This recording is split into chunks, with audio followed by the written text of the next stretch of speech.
2월 3일 화요일 세상의 흐름을 짚어보는 BT의 세상 읽기 시간입니다. 오늘 저희가 함께 분석해볼 자료는 BT의 오늘 주요 뉴스 요약인데요. 핵심 키워드는 바로 유동성입니다. 시중에 정말 어마어마하게 풀린 이 돈이요. 우리 경제와 삶을 어떻게 바꾸고 있는지, 왜 내가 땀 흘려 번 돈의 가치가 점점 휴지 조각처럼 느껴지는지 그 근본적인 이유를 한번 파고들어 보려고 합니다. 네, 맞아요. 그 넘쳐나는 돈이 어떻게 자산 가격만 잔뜩 부풀리고 정작 내 월급의 가치는 떨어뜨리는지, 그리고 왜 작은 충격 하나에 전체 금융시장이 이렇게 휘청거리는지 오늘 구체적인 뉴스들을 보면서 한번 연결해 보겠습니다. 오늘 자료가 경제 현상뿐만 아니라 되게 흥미로운 사회 단면까지 담고 있어서 입체적으로 보기에 참 좋더라고요. 맞아요. 자료를 보니까 가장 먼저 눈에 띄는 숫자가 통화량이었어요. 지난 10년 동안 우리나라 통화량이 2배나 늘었대요.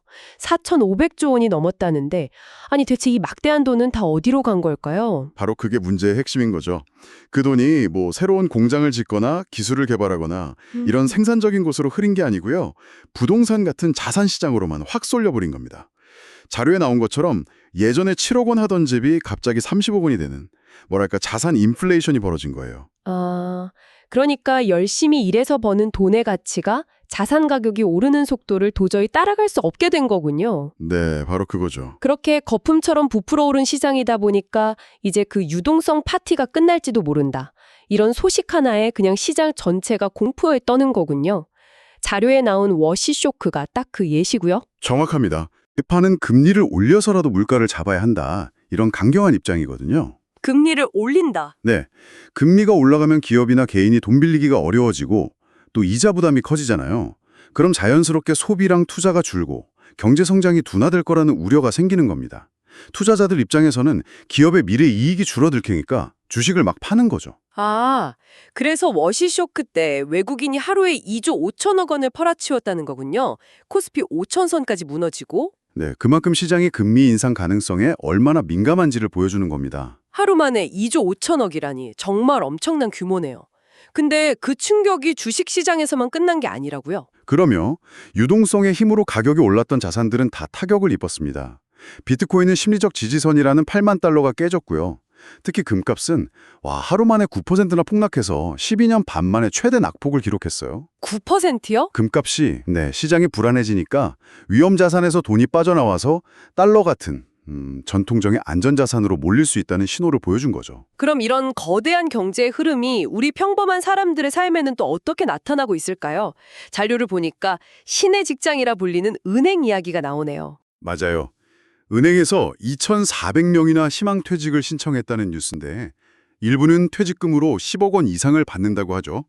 이게 디지털 전환이라는 산업 구조의 변화이기도 하지만 동시에 엄청난 돈을 손에 쥐고 떠나는 사람하고 그렇지 못한 사람들 사이에 격차를 보여주는 단면이기도 한 거예요. 사실 10억 원 퇴직금은 대부분의 직장인들한테는 그냥 다른 세상 이야기처럼 들릴 수도 있겠어요.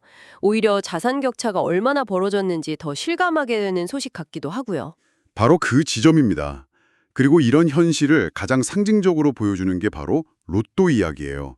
작년에 로또가 6조 원어치나 팔려서 사상 최대 판매액을 기록했는데 정작 1등 당첨금은 평균 20억 원대로 역대 최저 수준으로 떨어졌어요. 아니 왜요? 더 많이 팔렸는데. 1등 당첨자가 800명이 넘어갔거든요. 와, 참 씁쓸하네요.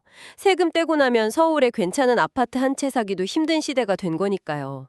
평생의 운을 다 써도 이 자산 인플레이션을 따라잡기 힘들어졌다는 뜻이잖아요. 네, 인생 역전이라는 꿈의 가치마저 돈의 가치 하락과 함께 떨어진 셈이죠. 오늘 우리가 이야기 나눈 모든 뉴스가 결국 이 지점에서 딱 만나는 거예요. 그 외에 사회 뉴스도 몇 가지 있었죠. 이재명 대통령의 SNS에 올렸던 글 이야기도 있었고, 네. 캄보디아어로 한국인을 건들면 패가 망신이라는 글을 올렸다가 외교적 항의를 받고 삭제한 해프닝이었죠. 자국면 보호 유지는 물론 중요하지만 외교적 메시지는 신중함과 품격이 필요하다. 이런 점을 보여준 사례라고 할 수 있겠습니다. 그런가 하면 또 반가운 소식도 있었어요. 해군 부사관 출신 청년들이 만든 두쫀쿠라는 쿠키가 SNS에서 대박이 났다고요. 네, 두바이 쫀득 쿠키인데 하루 매출이 1억 3천만 원. 정말 대단하죠. 트렌드를 잘 읽고 끈기 있게 도전한 청년 창업에 아주 좋은 예시라고 봅니다. 오늘 자료를 쭉 훑어보니 결국 지난 10년간의 막대한 유동성이 자산가와 월급 생활자 사이의 격차를 극단적으로 벌려놓았고 이제 그 파티가 끝날 수 있다는 불안감이 세계 경제 전체를 흔들고 있다. 이런 결론에 이르게 되네요. 맞습니다. 그래서 오늘 자료는 우리에게 이런 질문을 던지는 것 같아요. 과연 진짜 돈의 가치는 무엇인가? 월급의 가치는 계속 떨어지고 자산 시장의 변동성은 극에 다한 지금. 당신의 그 소중한 노력과 시간을 어디에, 어떻게 투자해야 할까요? 이런 상황에서 안정성이란 건 과연 어디에서 찾을 수 있을지 한번 깊이 고민해 볼 문제입니다.